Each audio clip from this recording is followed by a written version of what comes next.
A lot of this isn't going to make sense to you, and I'm sorry about that. I'm just gonna start at the beginning, with the house.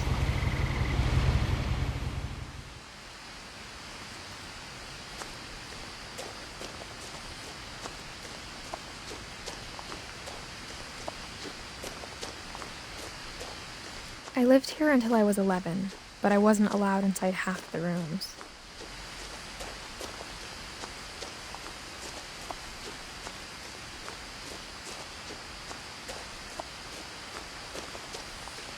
I hadn't been back since my brother Lewis's funeral.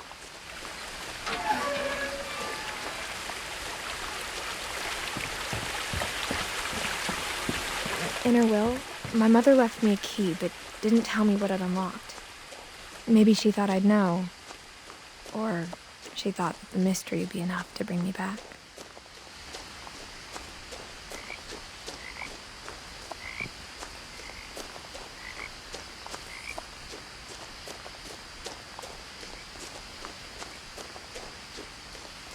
No one had driven this way in a long time, but I saw a few hoof prints.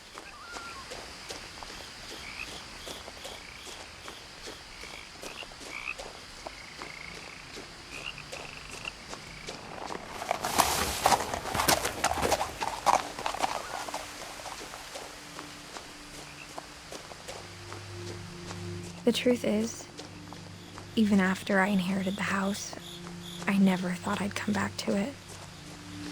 But now I had questions about my family that only the house knew the answers to.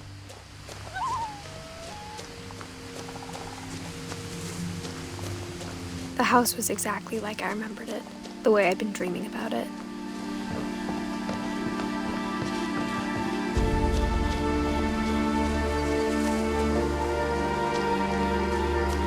As a child, the house made me uncomfortable in a way I couldn't put into words.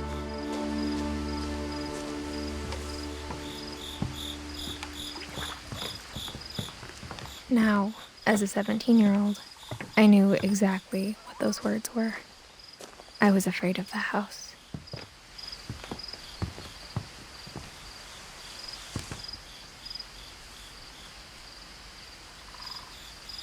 I hoped the key might unlock the front door. It didn't.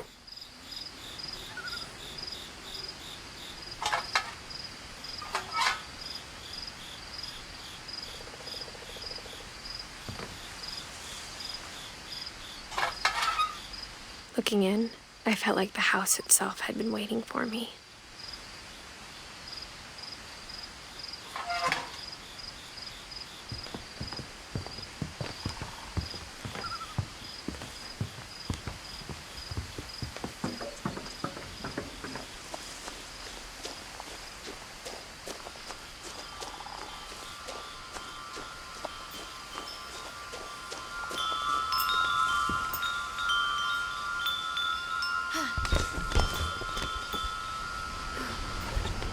Crawling through the doggy door used to be a lot easier when I was 11.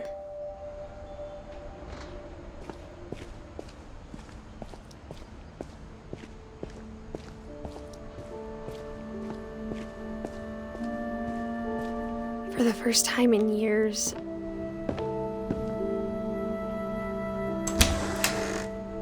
I felt like I was home. But instead of a family, there were just memories of one. Like how after Lewis started working at the cannery, we all got sick of eating salmon. Except our cat, Molly.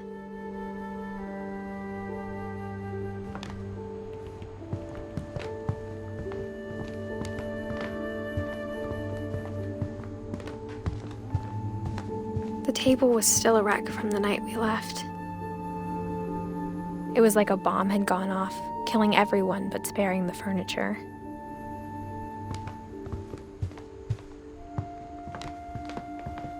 Nothing in the house looked abnormal. There was just too much of it, like a smile with too many teeth. Even the fireplace had a story. Edie told me the bricks came from the original house, after it sank.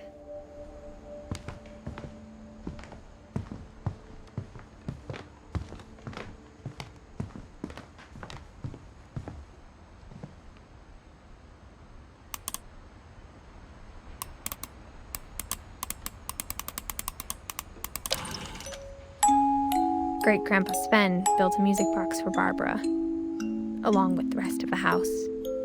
Mom always told me to stay out of the basement, so I wasn't too surprised when the key didn't fit.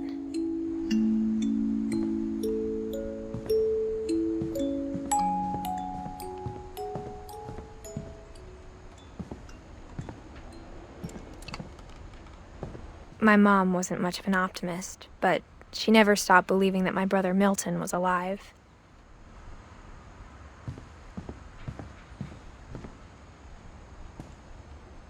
After Milton disappeared, Mom sealed up all the bedrooms. Then Edie retaliated and drilled peepholes.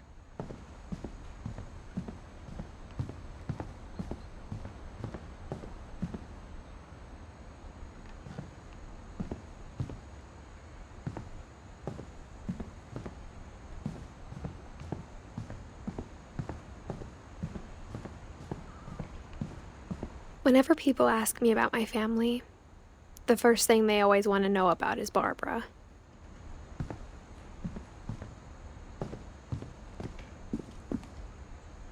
Mom must have locked the third-floor stairs on the night we left.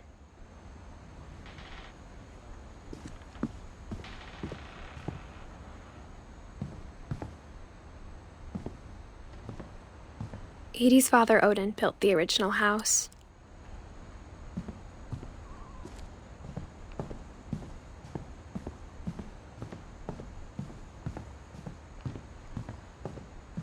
I spent a lot of time playing in Great Uncle Walter's room. I think my mom sometimes regretted not sealing it up. Lewis told me there were secret passages, but I never believed him.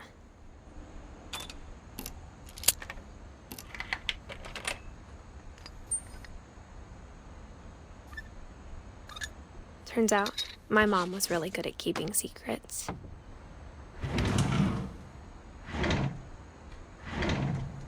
Now it was time to find out what my mom had been afraid of.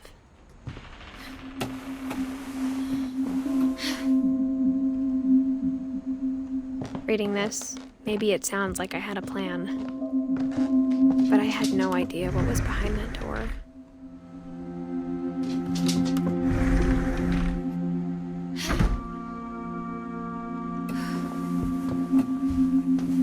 Just like I had no idea where all this was gonna lead.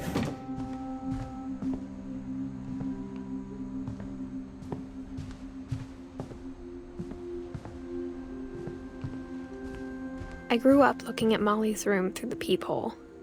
Being inside for the first time, I felt like I'd stepped behind a painting.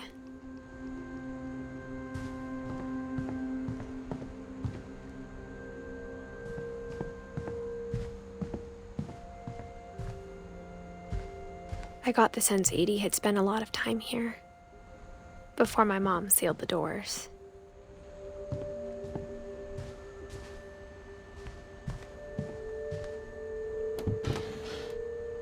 Molly's gerbil had a tiny bedroom with its own even tinier gerbil cage.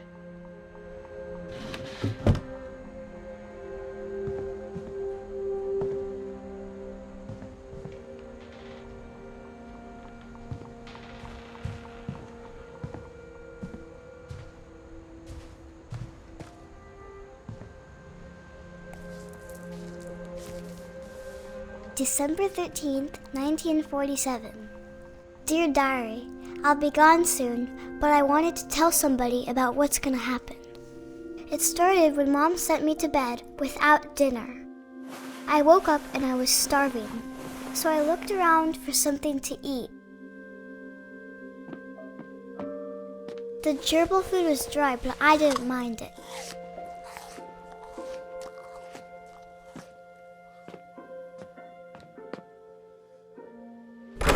Mom, can I come out now? Sweetheart, it's late. Go to sleep.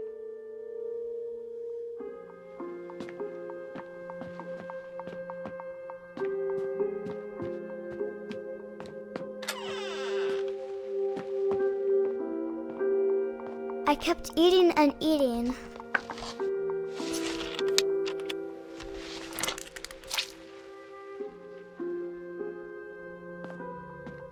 I ate a lot of things that night.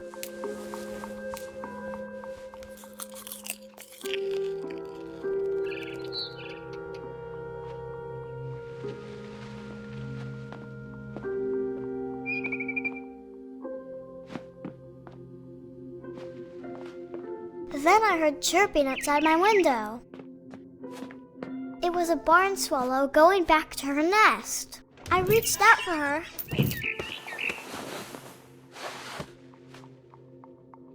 And suddenly, I was a cat.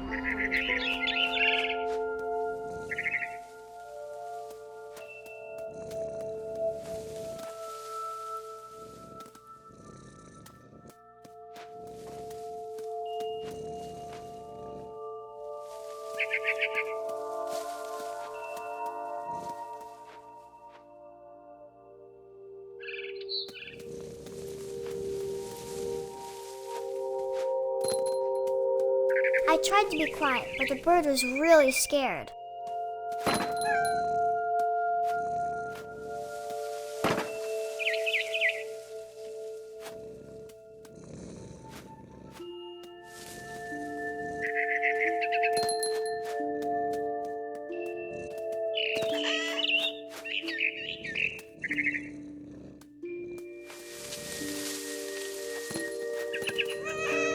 Mom and Dad didn't even look at me.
I jumped and I almost got her.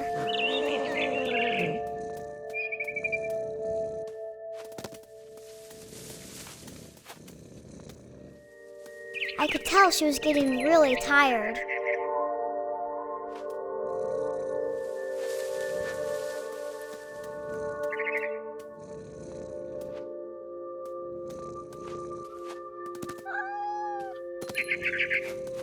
Now I was up in the big tree.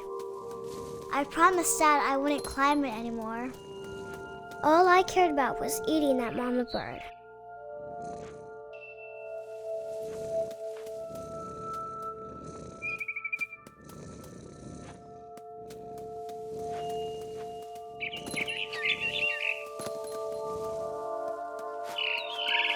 I gobbled her up. And suddenly, I was an owl. First, all I heard was the wind. Then I heard little teeth nibbling in the grass.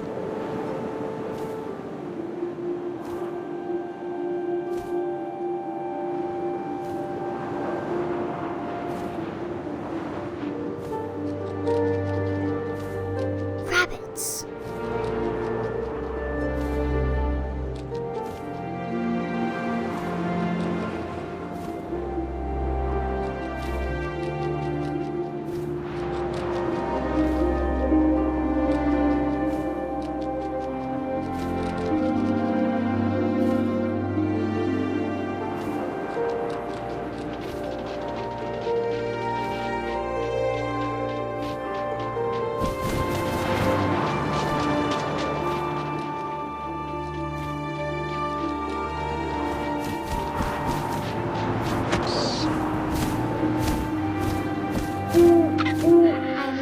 His face looking up and seeing mine through my talons. I swallowed him up, and I didn't chew one bit. Then I flew off to find something bigger.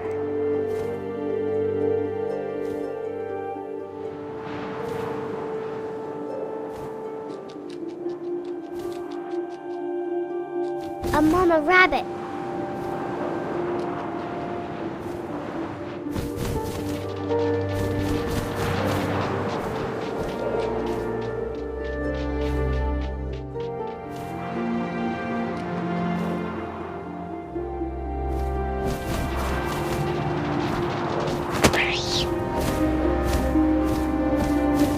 almost too big to carry.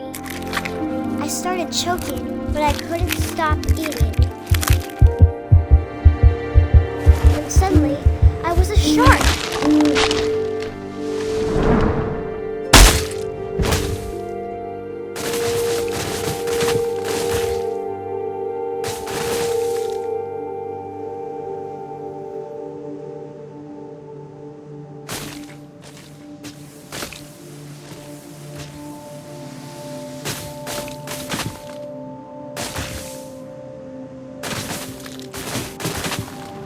I rolled off a cliff and into the ocean. Now, I was hungrier than ever.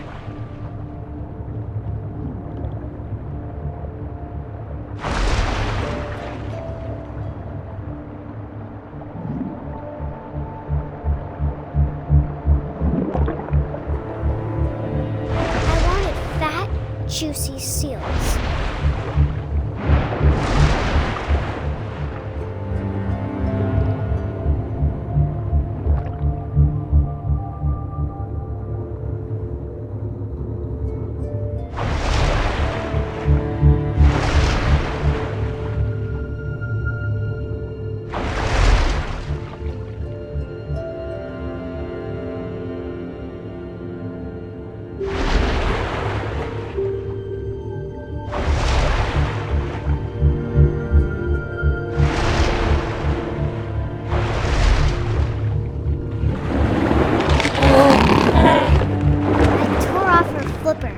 Tasted really good.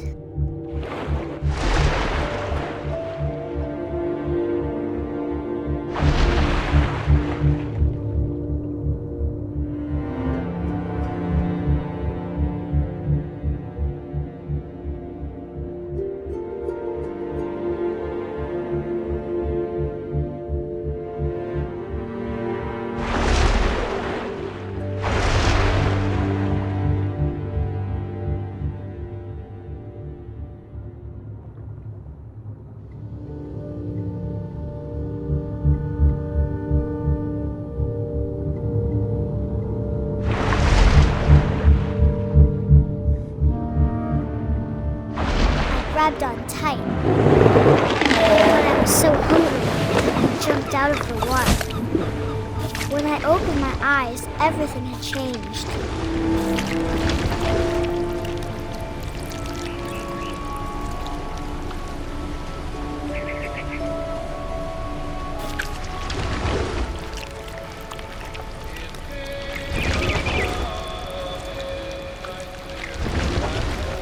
Now I was a monster, and I smelled people everywhere.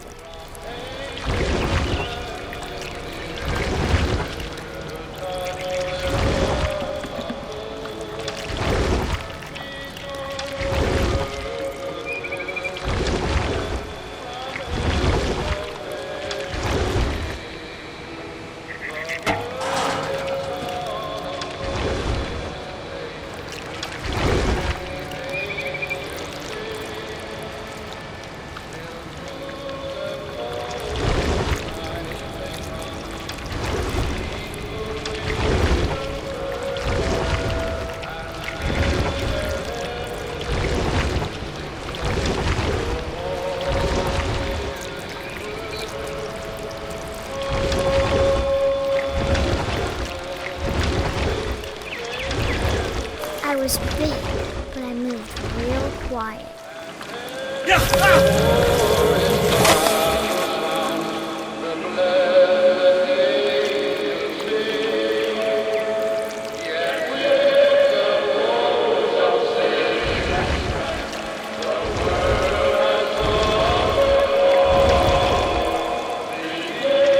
I wanted to stop, but also I didn't.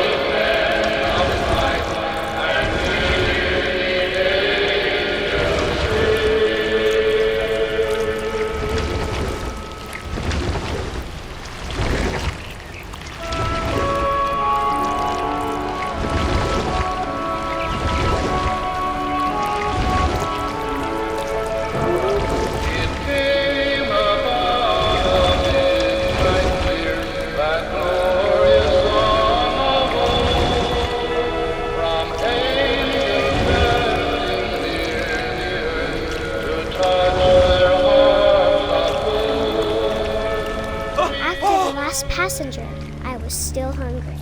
And across the water, we smelled something new. Something I had to have, so I swam towards it.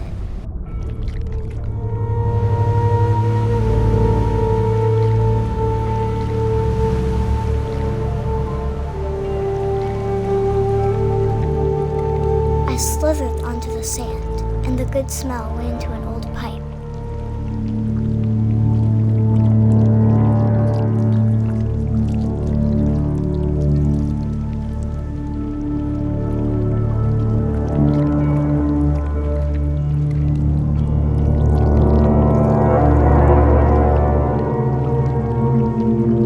I got closer and closer.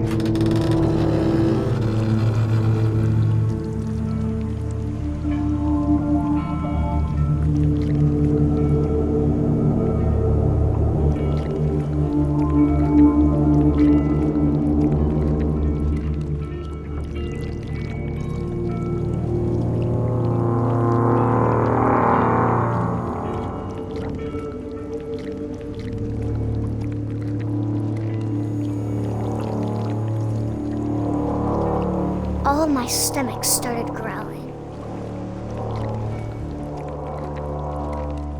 And suddenly, I was me again. I held my breath for a long time, but I couldn't hear anything. I think it's waiting for me to fall asleep. But it's not going to wait much longer. It needs to feed, and we both know I will be delicious.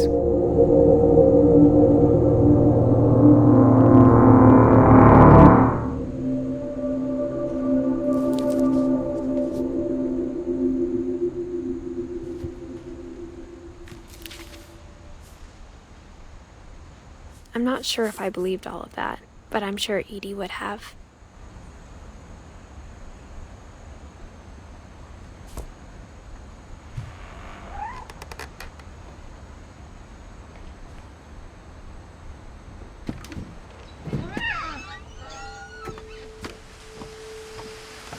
This will be obvious later, but my mom never told me any of these stories. Edie would have, but Mom didn't like bringing up the past. Though, when we adopted a stray kitten, she was the one who named it Molly. I spent a lot of time in Great-Grandma Edie's room. We got along, and it was a good place to hide from my mom. Her room was like a museum. For 500 years, the Finches have been famous throughout Norway for their fortune and misfortune.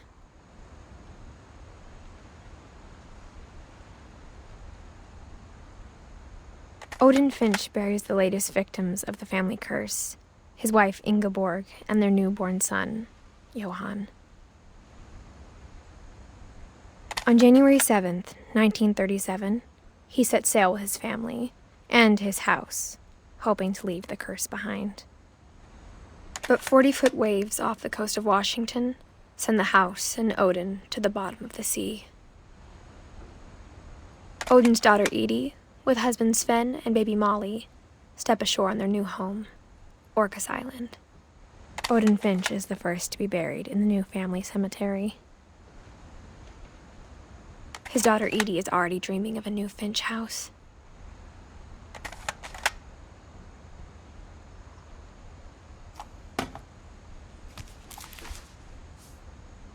Whatever's wrong with this family, it goes back a long ways.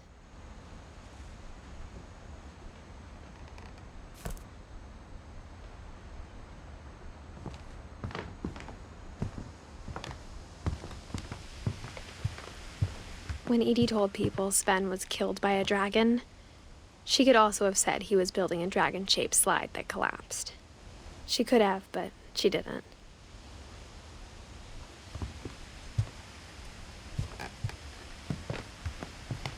One summer, they evacuated the island, but Edie refused to go. For a few weeks, she was a celebrity. Edie gave a big interview about a mole man living under the Finch house. My mom was furious.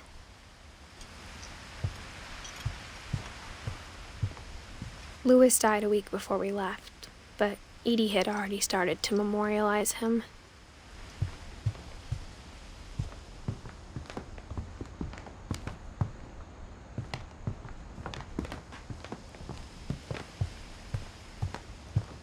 Even in her 90s, sometimes Edie seemed a lot younger than my mother.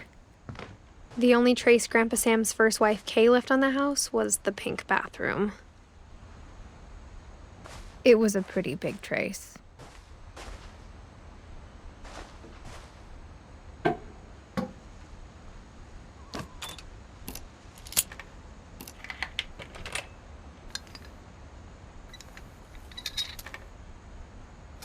There's a secret in this bathroom.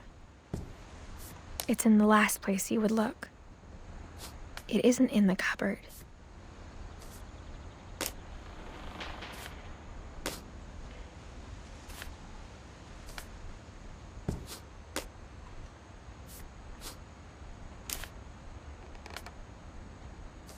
It's hidden in this book.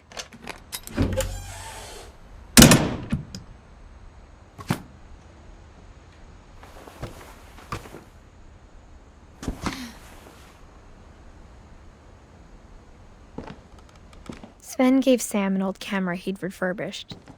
He never put it down.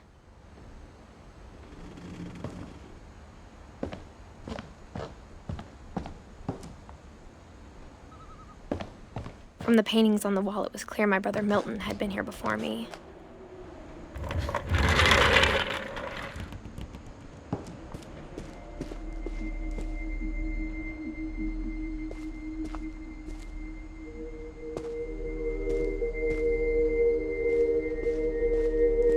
I knew Grandpa Sam had a twin,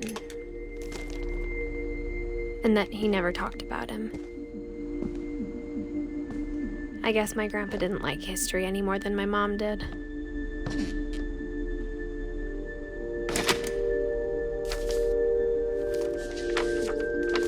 How I Want to Remember My Brother by Sam Finch. The thing I remember is that when he made up his mind, that was it.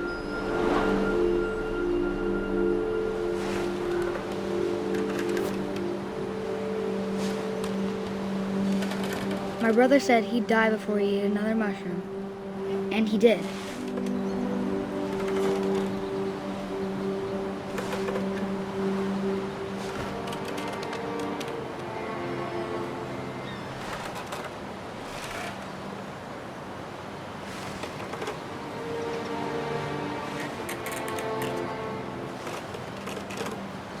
At Barbara's funeral, we swore we'd never be afraid again. And he wasn't. I think Calvin always wanted to fly.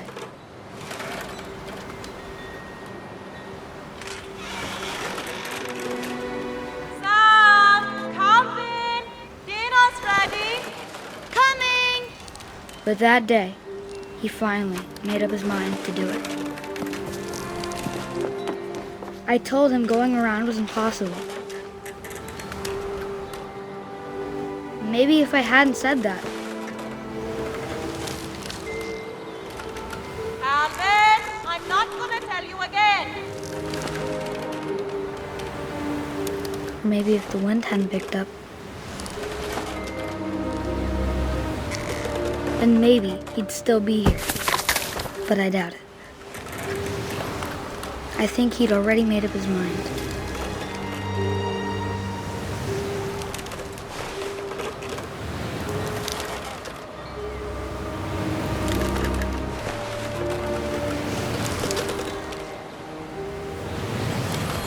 That's what I want to remember about my brother.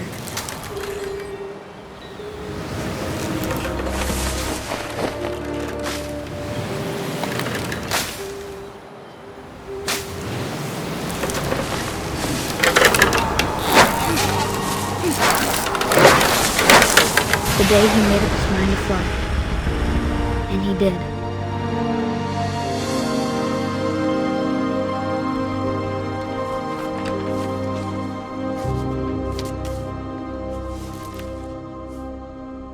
Calvin's story felt strangely familiar. When I was younger, I remember trying to do the exact same thing.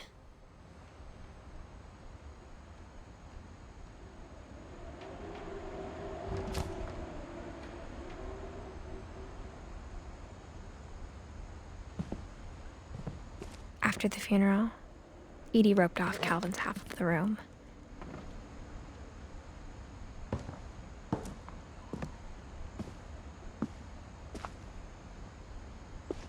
Mom said Grandpa Sam enlisted at 18 and never set foot in the room again.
The passages were a pretty tight fit.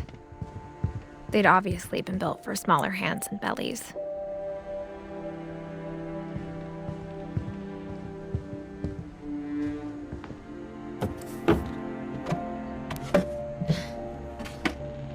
Growing up, I always thought of Barbara as a child star.